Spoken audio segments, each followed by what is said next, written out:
Have you ever been broke or just had so many debts that you couldn't pay them off anymore? How can we make sure that if that's ever happened to you, that never happens again? How can you make sure that you save money?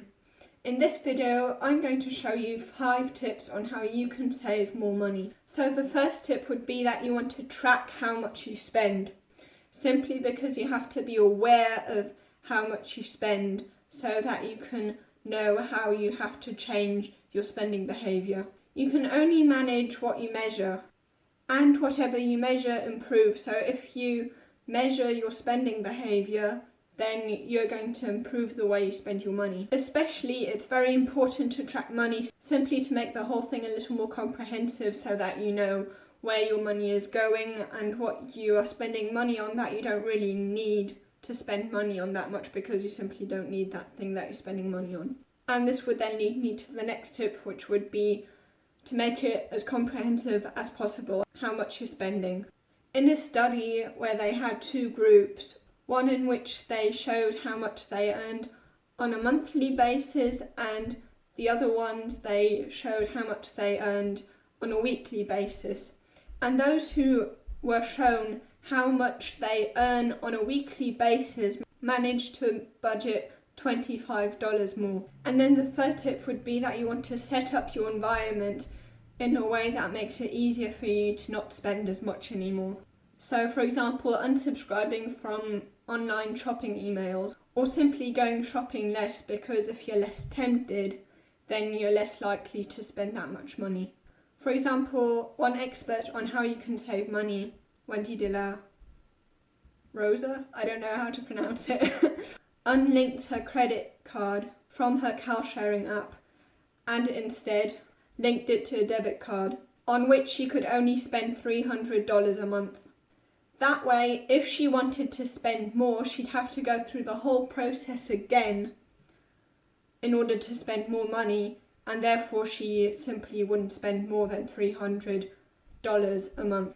And then the fourth tip would be that you want to plan beforehand, because if you don't plan, you plan to fail. There was this one study in which, again, there were 2 different groups, and one was asked, you might get a tax refund next week, how much would you like to spend? Whereas the others were, and that was then in February before they got their tax refund.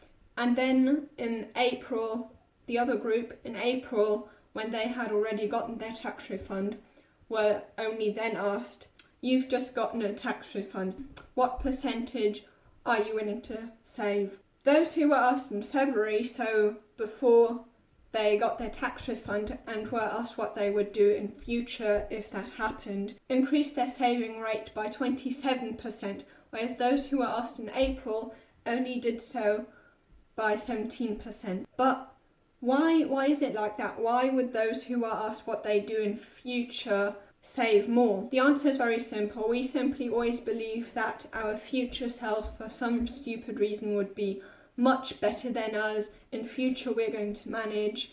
In future we're going to be perfect. However, when it comes to our present selves, we are very, very aware of our weaknesses. And of course, if you're asked beforehand what you do in the future, you then think of what the perfect version, the future version of you would do. And therefore, if you plan before, for example, there was another study in which one group was asked, you can get $100 now, or if you wait a week, you can get $110. And of course, because we hate delayed gratification, most of the people went for, okay, I'll just take the $100 right now, because I don't want to necessarily wait a week. Whereas when they were asked, okay, in 52 weeks, you could get $100. However, if you wait 1 week more, so for 53 weeks, then you'd get $110. And interestingly, in this scenario, most of the people said they'd rather wait 53 weeks so that they can get $10 more. And that is basically because of this very, very same reason that we believe that our future will be okay with waiting, whereas in the present we know that we want it right now. And then the 5th tip would be that you want to surround yourself with people who spend less. In one study, They wanted to see what would influence people to save more money on energy consumption, to consume less energy. And what they tried out was using signs of how consuming less energy protects the environment.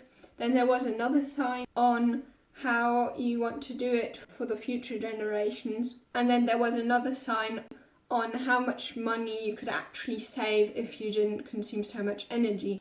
And none of these signs actually influenced their behaviour.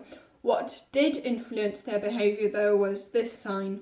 Every other neighbour only uses so and so much energy. That was the sign that actually had an effect on their behaviour. In another study, they wanted to get people to pay their taxes on time. And by using this very same method of saying that their neighbours paid their taxes on time, the collections of taxes increased by 29%.